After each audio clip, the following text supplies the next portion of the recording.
Beauty and terror, just keep going, no feeling is final. ये जो coat है ये रैनर मारिया रिल्के ने लिखा है। इसका मतलब है कि कुछ भी हो रहा है तुम्हारे साथ, होने दो। अगर अच्छा दिन है तो कल बुरा दिन आएगा, कल बुरा दिन है तो परसों अच्छा दिन आएगा।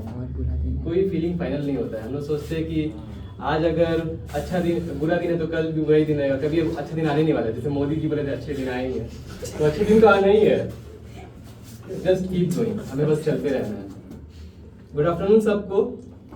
आप में से जो ऑडियंस है वो तो मुझे जानते ही होंगे, या जो नहीं जानते अभी तो जान ही गए होंगे। मैं आपको एक शहर ले जाना चाहता हूँ, द स्टोरी ऑफ आशाएं। टीम आशाएं शुरू हुआ था कलेक्टिव माइंड से। इसका मोटिव बस एक ही है, होप फॉर अ चेंज, बदलाव। ये दुनिया पूरी उम्मीद पे कायम है, वैसे ही हमारी टीम भी है। इसे उम्मीद कहो या आशाएं, क्योंकि जब सब कुछ धुंधला लगने लगता है जिंदगी में, तब हम लोग आते हैं और कहते हैं hold on, it's time for an aura farming. आशाएं मेरे टीम मेंबर्स की आशाओं से भरी एक टीम है। Introducing you Shweta Lakra, the head of education department. Then Sowal Akhtar, वो भी है नहीं, and Kishan Kumar Hazari, the head of education department. Tabinda Khalid, the head of writers block. और हमारी टीम के दो न्यू मेंबर, अलीना मलिक जो दिल्ली में है, वो सोशल मीडिया संभालती है हमारी टीम के। और एक है नौशीन जो आ नहीं सकी, उसके कुछ काम था उसका। तो lots of applause for her as they are watching us online, because YouTube पे ज़्यादा online हो रही है। और lastly, I am Imtihan Ansari, the head of live session department and the organizer of this. मैं अपने टीम के सारे beloved volunteers and writers को भी दो shout out देना चाहूँगा, अलाम आमिर और फैसल, जो हमारी टीम के लिए जी जान लगा देते हैं।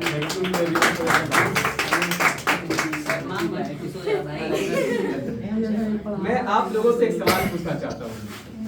आजकल आप सबका ऑरा का लेवल कैसा है? नेगेटिव। अच्छा, और हम लोग यहाँ आप सबका ऑरा चेंज करेंगे टू पॉजिटिव। आप सब आज यहाँ आए कुछ सीखने, कुछ बोलने, कुछ सुनने।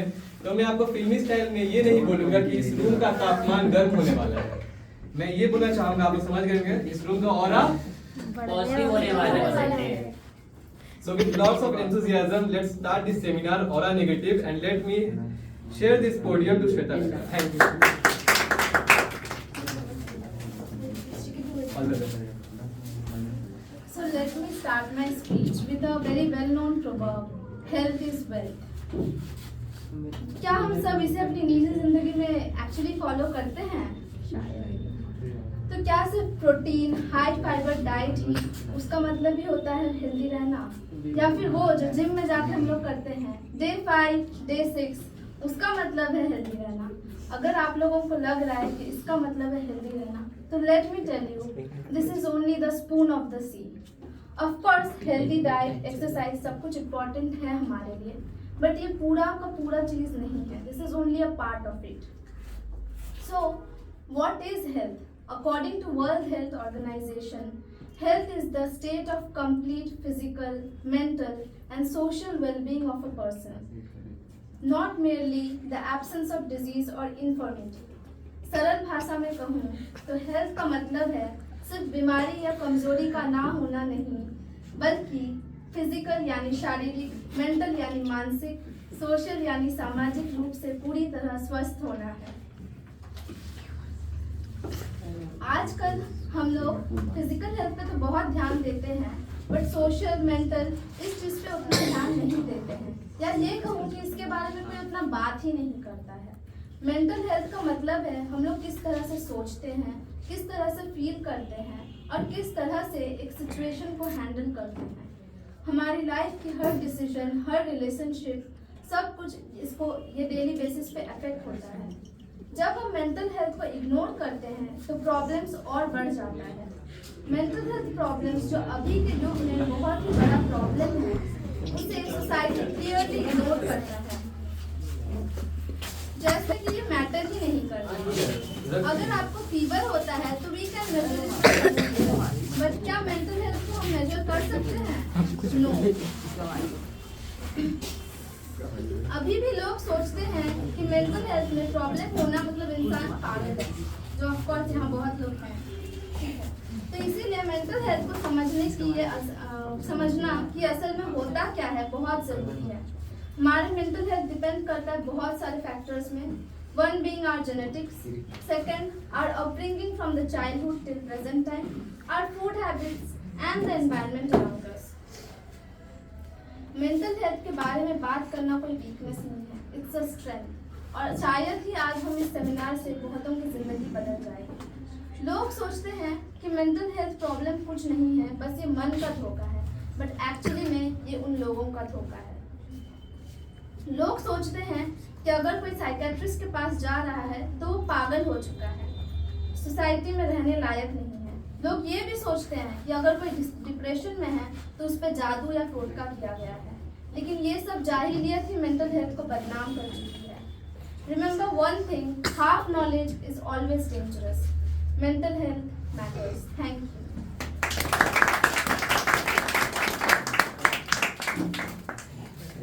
कोई बात मत करो यार, हमको बहुत जल्दी हंसी आता है। तो अब जब हम ये समझ चुके हैं कि मेंटल हेल्थ क्या होता है, मतलब सिर्फ फिजिकली नहीं बल्कि इमोशनली, मेंटली और सोशली ठीक रहना, तो एक इम्पोर्टेंट सवाल आता है, क्या मेंटल हेल्थ सिर्फ अच्छा या खराब में तोला जाता है?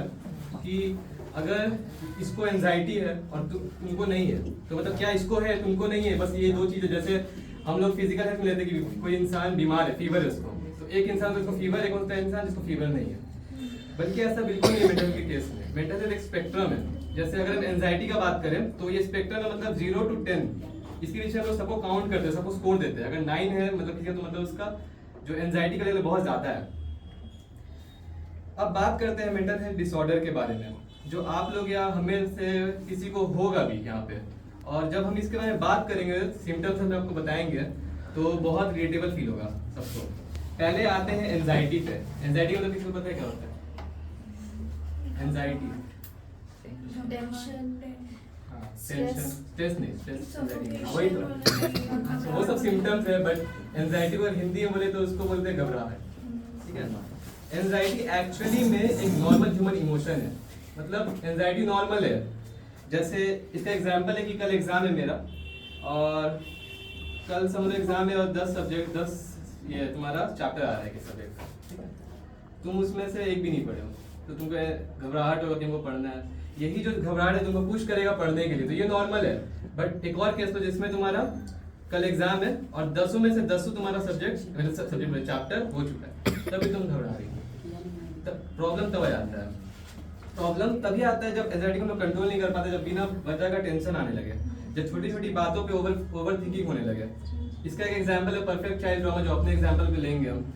इंडियन पेरेंट्स का ये बहुत प्रॉब्लम है कि वो लोग अपने चाइल्ड को हमेशा किसी और से कंपेयर करते हैं। शर्मा जी का बेटा तो इसका बेटा तो इसका बेटी, तुम क्या किए, वो ये करता है, तुम क्या किए, वो करता है, तुम क्या किए। तो उस चाइल्ड के माइंड में ऐसा आ जाता है कि वो लोग सोचते हैं कि हम परफेक्ट बने अपने पापा के लिए, मम्मी के लिए हमेशा, और वो पूरा जिंदगी से स्पेंड कर देता है परफेक्ट बनने के लिए। तो वो हमेशा एंग्शियस रहता है कि हमको परफेक्ट बनना है, और वो कभी इसके माँ बाप कभी सेटिस्फाई नहीं हो पाएंगे उससे। ये एक बात है। तो ये है परफेक्ट चाइल्ड ट्रॉमा।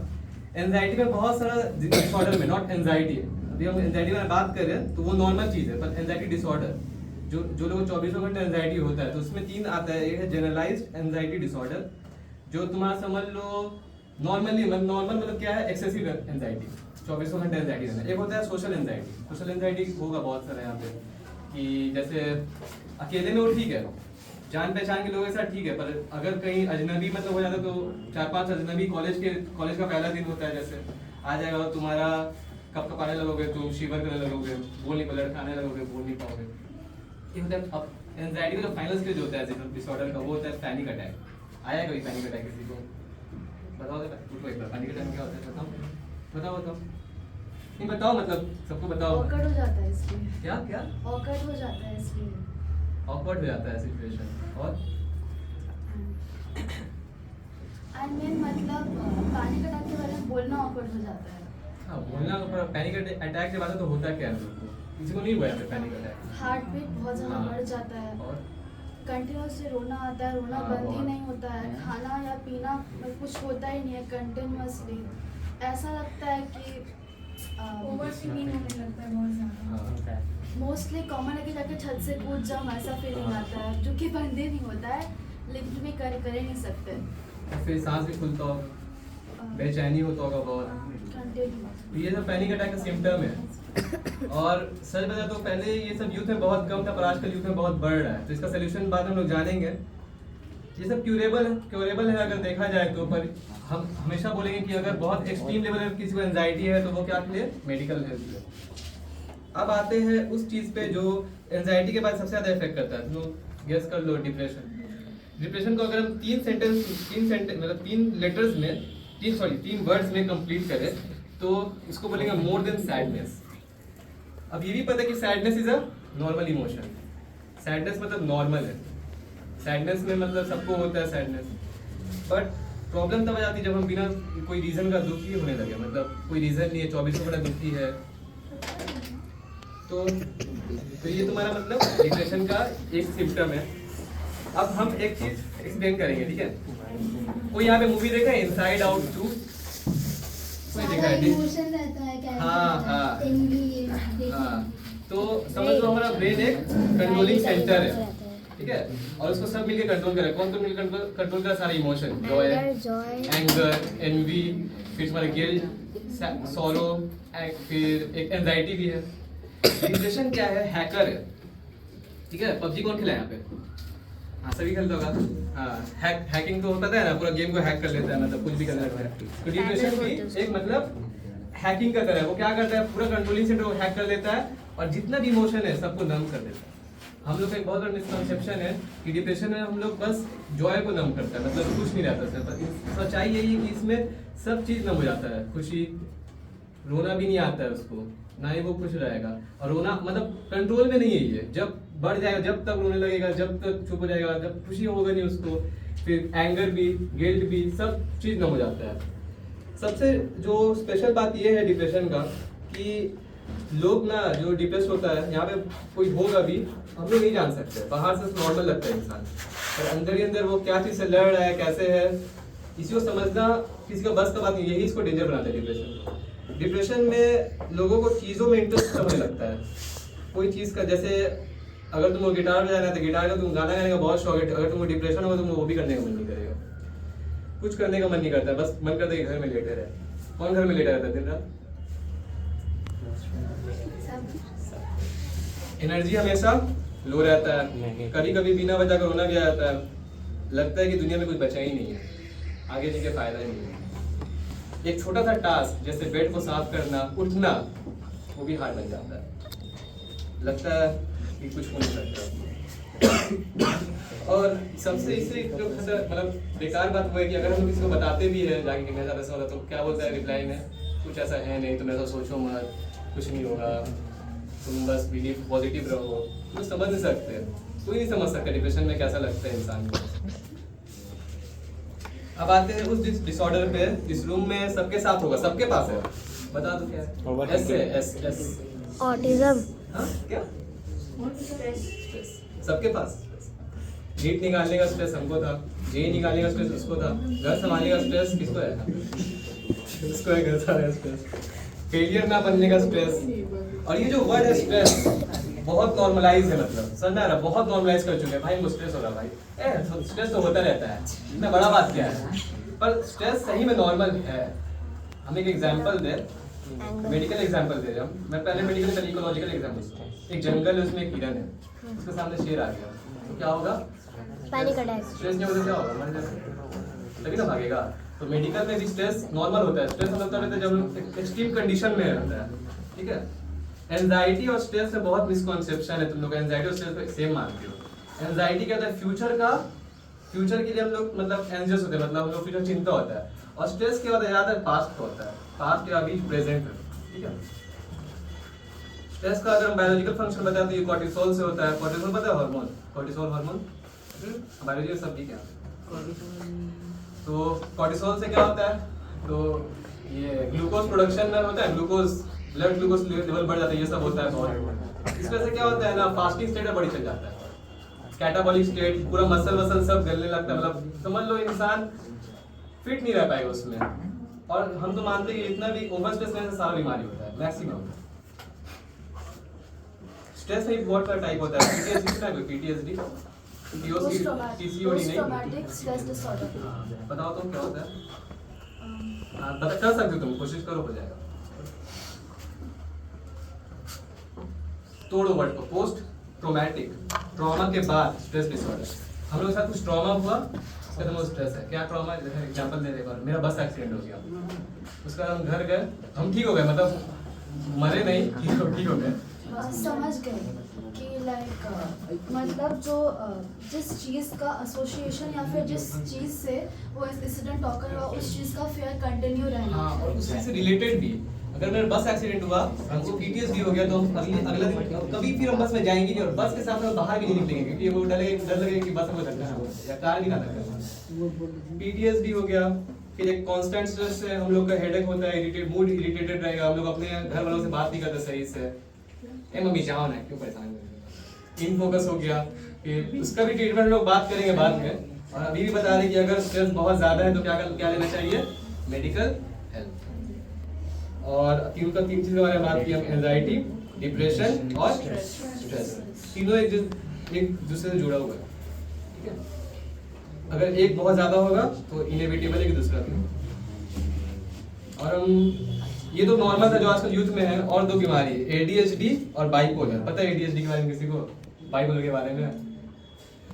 एडीएचडी हमको है, मतलब हमको मतलब 0 से 10 का लेवल में 5 या 6 में स्केल में तो मेरा आएगा आराम से।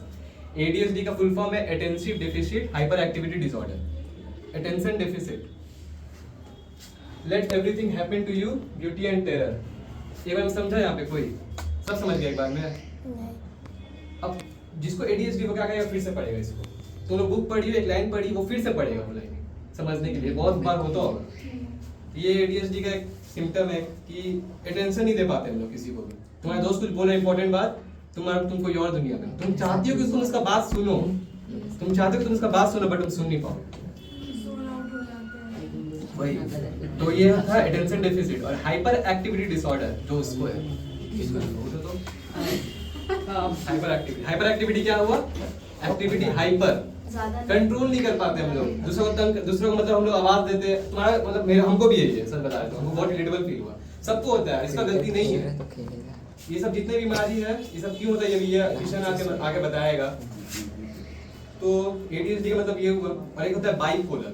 बाई मतलब बाई, यूनी मतलब 1, बाई मतलब 2, पोलर, पोल मैग्नेट पढ़े हो ना, नॉर्थ पोल साउथ पोल उल्टा है, तो बाइपोलर। इसमें क्या होता है, मूड स्विंग्स आता है। मूड स्विंग्स का बहुत गंदा है यहाँ पे यूथ में आजकल ये बन गई, लड़की लोग मूड स्विंग आता रहता है, हम लोग क्या कर रहे हैं पीरियड्स में। एक मूड स्विंग का क्या होता है, extreme mood swing. 1 second 1 minute में वो इंसान इतना खुश है कि वो दुनिया में कुछ भी कर सकता है, सबसे बात करे खुशी खुशी, फिर अगला मिनट में वो एकदम डिप्रेशन में जाता है, और इतना गंदा डिप्रेशन में जाता है कि वो सुसाइड भी कर सकता है। इसको बोलते हैं बाइपोलर। और ये दोनों जो बीमारी है, एडीएचडी और बाइपोलर में, इसमें मेडिकल हेल्प लेना बहुत जरूरी है। अब हम 30 सेकंड या 1 मिनट देंगे सिजोफ्रेनिया में। सिजोफ्रेनिया पता है किसी को? सिजोफ्रेनिया में क्या होता है, फियर फेल्स शुरू होता है, ठीक है। सिजोफ्रेनिया में क्या होता है, एक किशन सुनाई दिया ना, हम बोले उसको, बट सिजोफ्रेनिया जिसको होगा, सिजोफ्रेनिक इंसान को कोई बोलेगा पर इंसान होगा नहीं, उसको सुनाई देगा, उसको दिखेगा, ऐसा हेलुसिनेट करेगा, साइकोसिस बोलते हैं इस चीज को। और ऐसा से इंसान बाहर है, तुमको मिलेगा, जो लोग पागल बुलाया जाता है, पर वो लोग पागल है, लोग मेडिकल हेल्प का जरूरत है। इसे यहाँ पे किसी को नहीं है और होना भी नहीं चाहिए। देखो सिजोफ्रेनिया ना, सिजोफ्रेनिया में क्या होता है कि हम लोग को चीज दिखता है जो है नहीं, दूसरा को मतलब नहीं दिखता है। हम लोग चीज पीछे सुनाई देता है, जो हम लोग बार बार बड़बड़ा रहा है कंटिन्यूअसली। हाँ, और इनफोकस, डिप्रेशन, ये सब सिजोफ्रेनिया में होता है। Schizophrenia, I guess it's a behavioral disorder. हाँ, behavioral मतलब लाइक लोगों के इमोशन की बातों को समझना, मतलब समझने का डिसेबिलिटी। हाँ, ये भी इसमें आता है। एक हेलुसिनेशन भी एक सिम्टम है इसका। जैसे तुम लोगों को समझ नहीं पा रही बिहेवियर, मतलब तुम सही बोली, बहुत से इसका सिम्टम। देखो जितने भी साइकोलॉजिकल डिसऑर्डर है, किसी का एक सिम्टम नहीं, तो बहुत सा सिम्टम होता है, बहुत सारा होता है। तो साइकोसिस यही होता है कि फियर फाइल्स वाला आहट वाहट तुम देखते होगे, भूत है, भूत नजर आता है, और सही में होता है, ठीक है। और हम लोग लास्ट में मतलब यही बोलेंगे कि एंजाइटी, स्ट्रेस और डिप्रेशन जो चीज़ है, पता है बहुत मुश्किल है, हमको भी स्ट्रेस हुआ है, स्ट्रेस अभी भी रहता है एग्ज़ाम का, सबको है यहाँ पे, मेंबर्स लोग को भी है। तो तुम लोग किसी को हो रहा है तो तुम लोग अकेले नहीं हो, सब है साथ में, दुनिया में हम लोग कोई अकेले नहीं है, ठीक है। किसी को भी कुछ मदद होगा, हम तो मतलब डॉक्टर बन ही रहे, किसी को कुछ लगे तो तुम लोग मतलब हमको मैसेज कर सकते हो कि भाई हमको ऐसा हो रहा है, हम जरूर सुनेंगे। या हमारी टीम को, हाँ टीम, ऑनेस्टली टीम को, मैं टीम पहले आता है, ठीक है। तो और मतलब यही है कि thank you free palace team.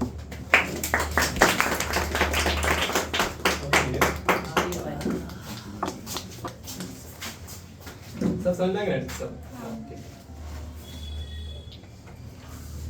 Next page में है तो ले सकता है। अरे ठीक है।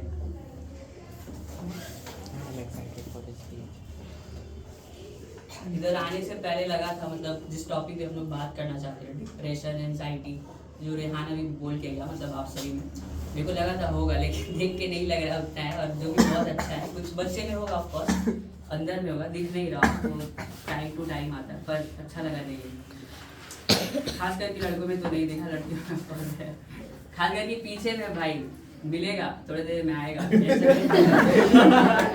लेकिन वो परेशान है कब से, ऐसे कर रहा है, ऐसे कर रहा है, कोई बात नहीं, उसको साइकोसिस तो नहीं हो रहा है। अच्छा पंकज को क्या तो एक मजाक से स्टार्ट करते जो मेरे साथ हुआ, जो आप सबके साथ हो भी रहा और शायद आगे जाके भी होगा। अक्सर हमारे पेरेंट्स कहते हैं बेटा 10 कर लो उसके बाद लाइफ सेट है, फिर हम 11 में आते हैं, फिर वो कहते हैं बेटा एक बार 12 कर लो उसके बाद तो कॉलेज लाइफ है, मूवी तो देख रहे ही हम लोग, कॉलेज लाइफ कितना सुंदर होता है, फिर कॉलेज में आते हैं, फर्स्ट ईयर तो बहुत सुंदर जाता है, इंटरनल्स बेसिक, जब सेकेंड ईयर आते हैं तब पता चलता है प्लेसमेंट बोल के कुछ चीज़ होता है, कंपनीज आती है, ये बीटेक का बोल रहा हूँ, नीट का भी होता है ऑफकोर्स, मास्टर्स करना होता है तो डॉक्टरेट करना होता है, तो फिर कॉलेज करते हैं, कॉलेज 4th ईयर तक चलो जैसे तैसे निकालिए, 5th ईयर 5.5 नीट वाले निकालिए, फिर कॉलेज से निकलते तो फिर मास्टर्स की भाग दौड़, डॉक्टरेट का भाग दौड़, कहाँ से करेंगे, प्रोफेसर जिसके अंडर पढ़ता है, आप में से जब आगे जाके बहुत लोग करोगे, थीसिस नहीं निकलती है, घंटों साल निकल जाते हैं एक थीसिस पास होने में, और फिर रिसर्च पेपर निकलने में, और उससे फिर क्या होता है कि टेंशन आता है, डिप्रेशन ही ऑफकोर्स टेंशन आता है। तो मैं बोल रहा हूँ ये जो साइकिल मैंने बताया जो आखिर तक रहेगा, मतलब ये नहीं कि ये सिर्फ कॉलेज के बाद पास आउट हो जाए, जॉब ले लिए तो ठीक है, वहाँ पे भी होगा, जब आप ऊपर जाओगे कुछ पोजीशन हासिल करना है तो उसके लिए होगा। तो इसको ये जब मैं बोल रहा हूँ तो ये सोच के कि आप लोग सपने देखना बंद कर दोगे, सोचना बंद कर दोगे कि यार ये बनना था, ये बन नहीं पाएंगे, तो बहुत ही लंबा रास्ता है। ऑफकोर्स नहीं, हर किसी को इस रास्ते से जाना होता है, आज ये जा रहा है कल वो जाएगा, हम जाएंगे, सबको किसी ना किसी दिन जाना है। तो लेकिन सबसे बड़ा प्रॉब्लम तब आता है जब इस रास्ते में जो चल रहे होते, जो बच्चे होते, आप जैसे या मैं भी जब चल रहा था, वो गलत फैसला ले लेते, कुछ ऐसे चीज़ें होती है जो आगे जाके डिप्रेशन और टेंशन की वजह से कुछ गलत फैसला ले लेते हैं। तो मैं आज आप सभी से इस पे कुछ आप सभी से शेयर करना चाहता हूँ कि कैसे ये जो जाल होता है, वेब होता है, कैसे फॉर्म होता है, जो आउटकम बताया रेहान और श्वेता ने बताया कि डिप्रेशन, एंजाइटी और क्या क्या चीज़ें होती है, उसका कॉजेस क्या होते हैं, तो वो कैसे फॉर्म होता है, जो शायद आप लोग को पता ही नहीं चलता कि वो कैसे हम फंस गए, जबकि आपको चीज़ नहीं करना चाहिए। तो मेरा नाम है किशन कुमार हजारी और मैं 3rd ईयर कर रहा हूँ इंजीनियरिंग में। तो मेरे से बेहतर कोई नहीं बता पाएगा कि स्ट्रेस कितना होता है, क्योंकि हमारे मतलब मैं जब 2nd ईयर में था तो आई थिंक मेरे सीनियर ने बोला था कि एग्जाम से एक दिन पहले पढ़ लो, पास हो जाओगे, तो कुछ नहीं है। लेकिन जब 1st ईयर तो ठीक था, क्योंकि 1st ईयर वैसे सब्जेक्ट नहीं था, जब 2nd ईयर में आए तो बहुत हार्डकोर सब्जेक्ट्स आए इलेक्ट्रॉनिक्स कम्युनिकेशन में। अब यहाँ पे ये रूल अप्लाई करके देख रहा पर हो नहीं रहा है, मतलब कि नंबर्स वैसे आ नहीं रहे हैं, मतलब जैसे मतलब एक वीक पहले भी पढ़े, तो धीरे धीरे चीज़ें मैंने समझी कि नहीं ये गलत चीज़ है। खैर, NHMS national health survey government of India के 2015 से 2016 की रिपोर्ट बताता है कि 7.3% ऐसे बच्चे थे 2015 से 16 के जो टीनेजर्स थे, उन्हें मेंटल हेल्थ डिसऑर्डर था। अब यहाँ से बहुत बच्चे हुए कि भैया 7.3 तो बहुत कोई बड़ा स्केल है नहीं, 7.3 कितना ही होगा उस टाइम के पॉपुलेशन के साथ। तो बता दो उस टाइम नियरली 125 मिलियन मतलब टीनेजर्स थे जो एज ग्रुप 13 से 18 के बीच थे। तो अब इसका अगर आप 7.3% करोगे तो होगा 90 लाख। और ये जो 90 लाख है उस टाइम मतलब सोचिए 2015-16 का बात करो, जहाँ पे सोशल मीडिया था ही नहीं, उतने वास्ट स्केल पे इंडिया में था नहीं, तब 90 लाख। और मैं मानता हूँ कि ऐसे इसमें से कुछ बच्चे होंगे जो आगे जाके ठीक हो गए होंगे, मतलब पेरेंट्स में कॉलेज में आके धीरे धीरे, लेकिन इसमें से कुछ ऐसे बच्चे होते भले जेई मुश्किल से निकाल लेते, नीट भी निकाल लेते, कॉलेज लाइफ जाके जब वो मेंटल प्रेशर, जब अकेडमिक्स का प्रेशर पड़ता है, या तो वो सुसाइड करते हैं, जो अक्सर आपने सुना होगा। नहीं मतलब बोल रहे रिसेंटली जैसे एक आईआईटी खड़गपुर में एक पीएचडी स्कॉलर था जो तिरुवनंतपुरम में रहता था, वहाँ का था, वो साउथ का था। उसने एक VLSI डोमेन करके बहुत फेमस ब्रांच है इलेक्ट्रॉनिक्स का, वेरी लार्ज स्केल इंटीग्रेशन जिसको बोलते हैं, आगे जाके अगर आप इंजीनियरिंग करोगे तो पढ़ोगे, जिसमें चिप डिजाइन। तो वो बोलता है कि मतलब अपने मतलब लिख के क्या रहता है नोट पे कि मैं ये अकेडमिक प्रेशर और ये चीज़ें नहीं, जबकि उसका अकेडमिक रिकॉर्ड बहुत अच्छा था, फिर भी वो उस चीज़ को नहीं संभाल पाया। तो अक्सर ऐसा होता है स्टूडेंट बहुत अच्छे होते हैं पढ़ाई में, तब भी वो चीज़ें अपने आसपास में देखते नहीं है, समझ नहीं पाते कब उन पे हावी होती है और वो गलत फैसला ले लेते हैं।